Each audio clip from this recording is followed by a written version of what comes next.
হ্যাঁ, কি খবর তোমাদের? এই বৃষ্টির জন্য নাকি ব্যাঙের সাথে ব্যাঙের বিবাহ দিয়েছে। ঘটনা কি? নাটোরের লালপুরে ব্যাঙের সাথে আরেকটা ব্যাঙের, দুইটা ব্যাঙরে, একটা একটা মহিলা একটা পুরুষ, দুইটা ব্যাঙরে একসাথে এনে বিয়ের কাপড় চোপড় পরিয়ে তারপরে তাদের বিয়ের আয়োজন করা হয়েছে। কারণ কি? কারণ এই রোদে তো অবস্থা খারাপ, ফসলাদি হচ্ছে না, আমের মুকুল ঝরে পড়তেছে, লিচুর মুকুল ঝরে পড়তেছে, বৃষ্টির খুবই প্রয়োজন।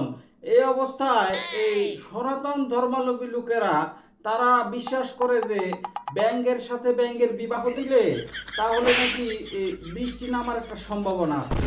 আমি সকল ধর্মকেই সম্মান করি, সম্মান রেখেই বলছি, এটা শুনতে জানি কেমন শোনায়, ব্যাঙের সাথে ব্যাঙের বিয়ে। ছোটবেলায় করলে এক কথা ছিল, এখন দেখতেছি বড়রাও এইসব জিনিস মানে। বাহ, ভালো। দেশের অনেক অনেক জায়গায় অবশ্য বৃষ্টির জন্য নামাজ পড়ানো হয়েছে, এবং সকল ধরনের বিশ্বাসকে আমি সম্মান জানাই, সেলুট জানাই। তারপরেও যদি এই ব্যাঙের সাথে ব্যাঙের বিবাহ দিয়া বৃষ্টি যদি একটু নামে, আকাশ পাতাল যদি একটু ঠান্ডা হয়, তাইলে তো বাঁচি। গরমের টেম্পারেচার তো 40-এর উপরে চলে যায়। আহাহাহাহাহারে। গতকালকে নিউজে দেখলাম সৌদি আরব থেকে বাংলাদেশের তাপমাত্রা 5 ডিগ্রি বেশি। কি একটা অচানক ঘটনা হয়ে গেছে দেখেছ? কই সৌদি গরমের দেশ, সৌদি, ওমান, কাতার, দুবাই, মানে আরব আমিরাত, ওরা তো গরমের দেশ, বালু, মরুভূমির দেশ। আমাদের বাংলাদেশে এই যে তোমরা যে গাছ কর্তন করো না, খালি গাছ কাটো, গাছকে ভালোবাসতে পারো না। গাছ আমাদের ছায়া দেয়, ফল দেয়, ফুল দেয়, সবকিছু দেয়। আর তোমরা গাছ কাটতে মানে গুছাই লাইতেছ। এই জন্য এই যে ঠাডা পড়ার ইচ্ছা পড়তেছে। এখন গরম কেমন লাগে? আর ওদিকে দেখো না, ব্যাঙের সাথে ব্যাঙের বিবাহের আয়োজন করে দিয়েছে।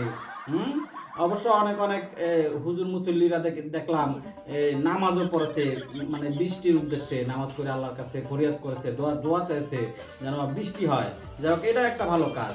যাই হোক, ওদিকে আরেকজন স্কুলের শিক্ষিকা ম্যাডাম, সেই ম্যাডাম তো এই ক্লাস চলাকালীন অবস্থায় ক্লাস ফাঁকি দিয়ে সে ফেসিয়াল করতেছে।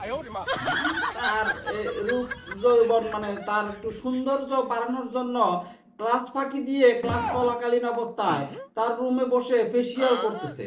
এই ঘটনা ঘটেছে আবার বাংলাদেশে না, কিন্তু এই ঘটনা ঘটেছে এই যে ওপার বাংলায়, ভারতের উত্তরপ্রদেশে একটি প্রাইমারি স্কুলের প্রধান শিক্ষিকা। এই ম্যাডামের নাম সঙ্গীতা সিং। ম্যাডাম এই স্কুলে ক্লাস চলাকালীন অবস্থায় ওই ছাত্রছাত্রীদের একটু পাঠদান করাবে, পড়াশোনা করাবে, ওই ম্যাডাম যায় ঘরে ওই তার রুমে বসা ফেসিয়াল করতেছে। মানে সে নিজে না, একা একা না, আরেকজন সাথে আছে, সে ফেসিয়াল করে দিচ্ছে, সৌন্দর্য বর্ধন করতেছে। তাকে কি অসাধারণ লাগবে ম্যাডাম, বুড়ি হয়ে গেছে, তারপরেও নিজের সৌন্দর্য বাড়ানোর জন্য ফেসিয়াল করতেছে। বাহ, এটা তো ভালো। কিন্তু ঘটনা কোন জায়গায় প্যাচ খাইছে জানো?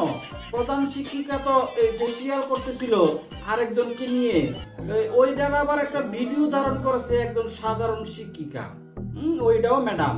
ম্যাডাম চুপে চাপে যায় ভিডিও ধারণ করেছে। ম্যাডাম যে এই ক্লাস চলাকালীন অবস্থায় ফেসিয়াল করতেছে, এটা ভিডিও ধারণ করছে।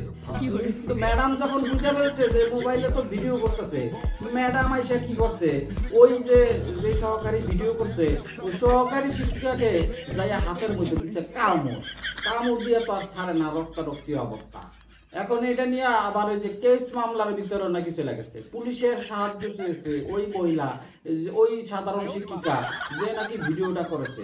হ্যাঁ, স্কুলের একজন ম্যাডাম, সে শিক্ষার্থীদের পাঠদান করাবে, সে যদি ক্লাসে বসে ফেসিয়াল করে তাহলে আর কিছু বলার আছে? অবশ্যই এই ধরনের ঘটনা ভারতে অহরহ ঘটতেই আছে। যাই হোক, এই ব্যাঙের বিবাহ আর এই ম্যাডামের ক্লাসে বসে ফেসিয়াল করা, এই দুইটা আমার কাছে কেমন জানি অচানক ঘটনা একটা মনে হইলো, এই জন্য ভিডিওটা করলাম। তোমাদের কিছু বলার আছে? তোমাদের কিছু বলার থাকলে কমেন্টে জানাও। আর এই পেজটা কি ফলো দিয়েছো? পেজটা ফলো দিয়ে দাও।